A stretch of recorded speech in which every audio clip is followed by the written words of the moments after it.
You're listening to Where You Live with Gene and Tony. Welcome back. You are listening to Where You Live with Gene and Tony. We are brought to you, broadcasting from the Natural Green Lawn and Landscape Studios, brought to you by Extreme Exteriors and American Family Insurance, the Kim Bennett Agency. Before we get into our story here again, I want to let our listeners know we've got a free resource for you. We put out a bi-monthly newsletter called What's New. A lot of the great topics we go over on this show are covered in further detail in that newsletter. It's yours free for the asking. Give us a call during the week at 952-922-2500. Ask for Lori, and she'll make sure that you start receiving that either by mail or electronically. If you're just joining us, we're talking about an article from the Arizona News Zap, a online news agency, talking about in Sun City, Arizona, where there are officials in homeowner associations that want to see laws amended to protect residents because they say they feel that management companies may be gouging with excessive fees. Now, what is confusing, we talked about at the beginning of this story, Tony, is that they begin with an example that had nothing to do with excessive fees. It was a story about one woman claiming that she'd been receiving harassing phone calls from a management company or attorney, which isn't even a management company at all. So, demanding payment of past due balances. So all I can say is to the people who wrote this article, God bless them. So they're saying that if there weren't these excessive fees, no one would have a past due balance? Is that what they're saying? I don't know. It's confusing. They go on, and here, in essence, is what they're talking about. There was a gentleman, a president of an association, a Mr. Estock, who said that part of the problem, he said, is that, and he says something kind of confusing here. He said part of the problem stems from management companies filing with the state that they are the spokesman for homeowners or condo owner associations, then charging fees to provide information and documents available directly from the association, free or at lower cost. Okay, let's break this down a little bit. Yeah, we need to. When and why does a management company file something with the state about their association with a homeowners association? When does that happen? That happens on a yearly basis, of course, with the Secretary of State, because anytime you have a corporation, you have an entity that people want to know if they have some issues, some concerns, they want to know,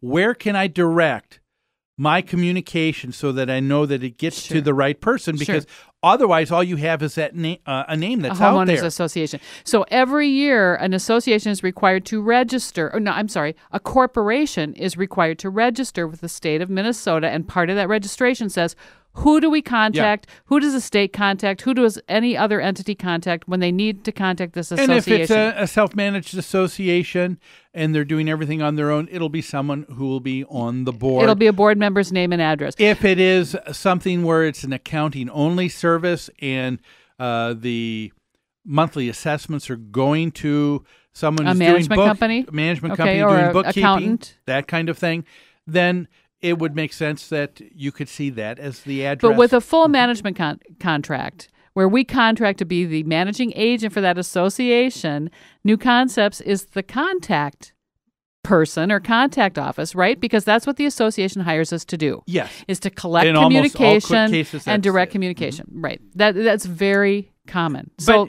I think that's what he's talking about. Yes, that is what he's talking about. But that is kind of a non sequitur with the rest of his statement here. He says, then he's talking about charging. He said, then they charge fees to provide information and documents that are available directly from the association, free or at lower cost. There's so many problems with this sentence. Yes.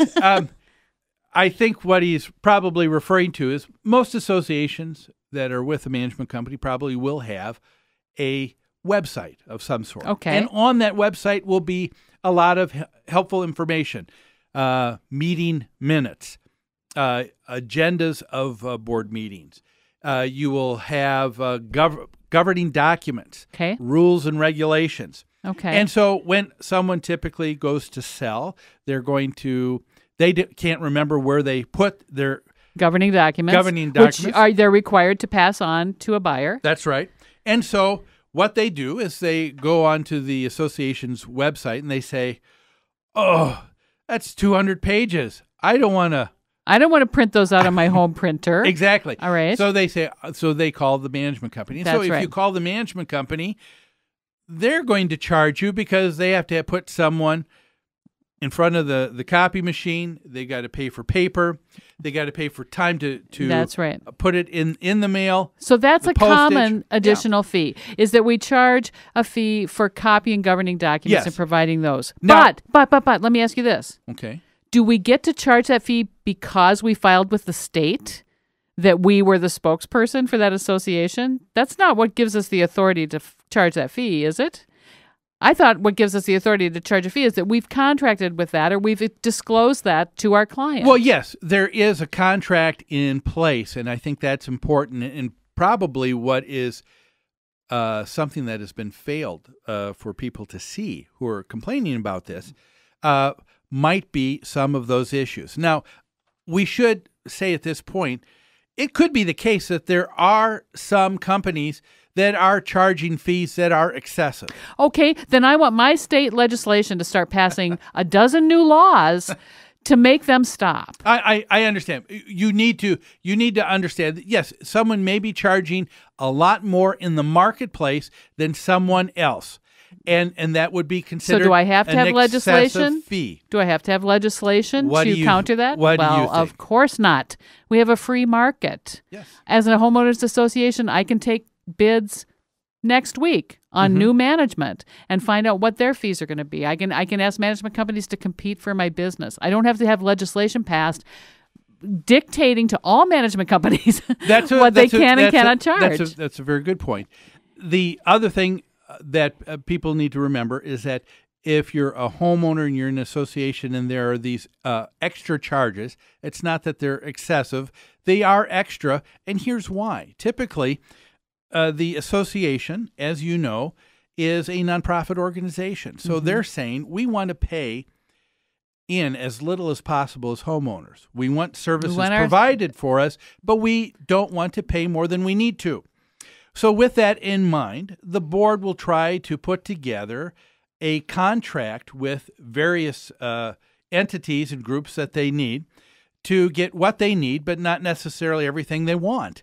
And so what'll happen... That's a very good distinction, Gene. What we need, not necessarily everything we want. So okay. in the case of disclosures where there is an extra fee that you'll see upon sale of your home, the association doesn't want to pay throughout the year an extra amount to the management company all year long for what may or may not take place. Exactly. When that does occur, it'll happen to one particular homeowner.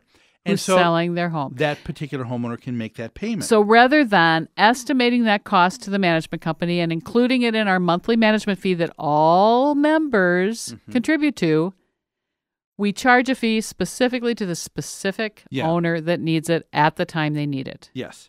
I think that's reasonable. The other part about this, and this is understanding the relationship of the agency agreement between a management company and its client. Because part of what they're talking about, they said they're stepping, people are upset and said part of the problem is, he said, management companies are filing with the state that they are the spokesman for the homeowners association. That may very well be the case. And that's part of what it means to be in an agency relationship. That's right. That's a legal relationship. That's a legal definition, right? Yes. Of a relationship. We talk about it all the time, what's called a fiduciary responsibility.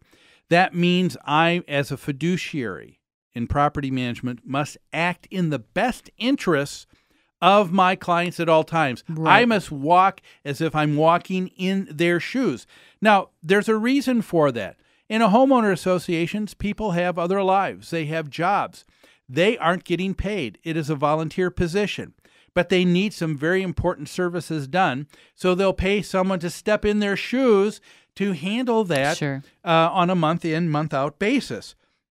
The other thing that's interesting is even in the definition client, a homeowner association is a client of the management company. The word client comes from a Latin term which means client, which means to lean on. Huh. Yes. I did not know that. To be under their protection. All right. Isn't that an interesting it's very fitting. descriptive? Yes, it's very fitting. Yes, it is. And that is what's taking place. And so there is a very important agency agreement here that you can't deny. And I want us to take a look at that a little bit further. But by looking at the clock on the wall, we need to take a break. So let's do that. When we come back, let's talk more about this. Do we have homeowner association management companies that are charging excessive fees? Maybe so. But what can you do about it? Well, we'll tell you after these messages.